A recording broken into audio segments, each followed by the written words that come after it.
गजानन माऊली, मी पूनम सुहास काळे Poonam kitchen मध्ये तुमचं हार्दिक स्वागत करत आहे। आज आपण रेसिपी बनवणार आहे करडीची भाजी।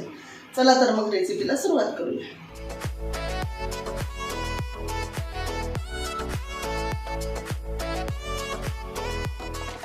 करडीची भाजी हे बघा, ही अशी करडीची भाजी राहते।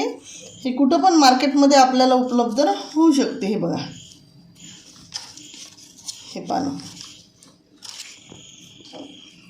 अशी राहते। ही भाजी स्वच्छ धुवून घ्यायची। 4-5 लसणाच्या पाकळ्या आहे, त्या सोलून घेतलेल्या आहे, तुकडे करून घेतलेला आहे लसण। एक कांदा आहे, 3 ते 4 हिरवी मिरची आहे, थोडी कोथिंबीर लागणार आहे आपल्याला। जिरं, मोहरी, मीठ, हळद आणि तिखट आणि तेल लागणार आहे। तेल छान गरम होऊ दे।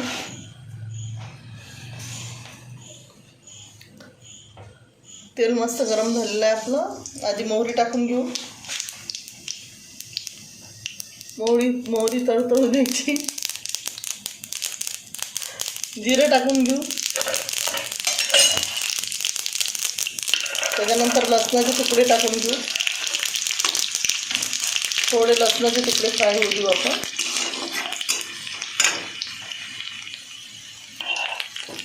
कांदा आणि हिरवी मिरची पण टाकून घेऊ।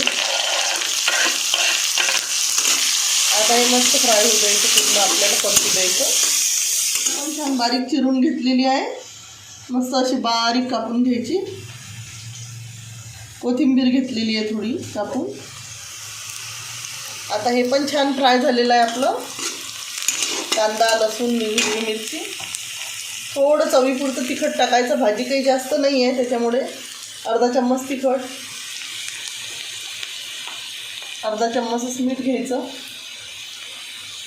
त्याच्यानंतर एकदम पाव चम्मचच्या कमी पण हळद घ्यायची।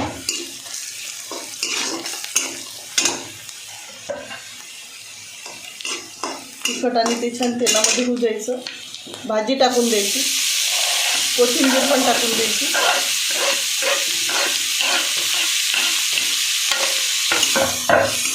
एका वाफेमध्ये भाजी होते, ही छान वाफ आली की भाजी होऊन जाते। गॅस मोठाच ठेवायचा।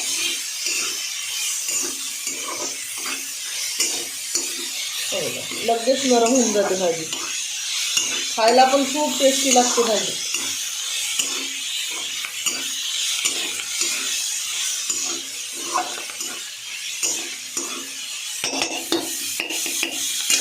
अशी झालेली आहे। आता याच्यावर झाकण ठेवायचं, थोडं गॅस कमी करायचा आणि कमी गॅसवर थोडी होऊ द्यायची 2 मिनिट। बघा, आता आपली छान भाजी झालेली आहे। तर याच्यामध्ये आपल्याला आता तीळ आणि शेंगदाण्याचं कूट मी भाजून बारीक करून ठेवलेलं आहे, तर हे आपल्याला 2 चम्मच टाकायचं आहे, जास्त नाही टाकायचं।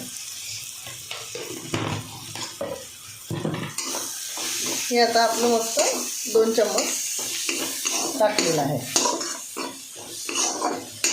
आणि गॅस बंद करायचा। आपली आता भाजी तयार झालेली आहे, हे बघा। चला तर मग आमची आता छान करडीची भाजी आपली तयार झालेली आहे। तर आपण आता टेस्ट करून बघू। आम्ही करून बघितलेली आहे, खूप टेस्टी भाजी झालेली होती।